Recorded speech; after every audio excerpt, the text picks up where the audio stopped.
what does a good international volunteering experience look like, and how can some of these people with us today actually go about doing that? It's really hard to describe one good volunteering experience because it will always depend on the person, on your skill, and on the time that you've got. But probably before choosing where you're going to go is actually taking the time to think about where you want to go.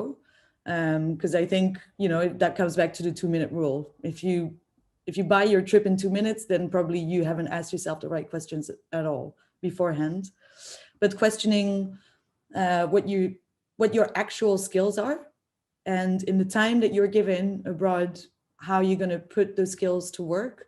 If you're going to actually be able to fulfill something, if there's a need with the local organization that you're going to work with, if you can talk to past volunteers as well and see how their experiences were, then you're a little bit closer to finding the volunteer placement that is right for you. And it will be different for anyone, I really think. I don't think the amount of time that you have defines the impact that it's going to have.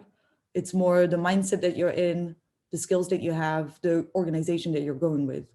So taking the time and doing your research beforehand will avoid most of the negative impacts that we're talking about now, I think. It's really questioning it, like critically thinking about how you're choosing your placement and where you're going. Yeah, I mean, the students I've worked with in the past, the ones I've sort of found it's worked the best, it is a really long lead up time, like months before you go, asking yourself lots of questions, asking organizations questions.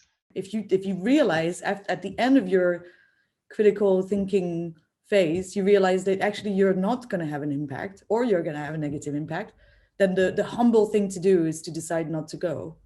Even if it's frustrating and you really want to give some of your time. I understand that it's frustrating, but it's better not to do it. But an alternative is just traveling in the first place is good. I mean, discovering a country and learning about its history, you're coming back a little bit more open-minded. You've met new people. That's always good. But you haven't done it in a patronizing kind of way.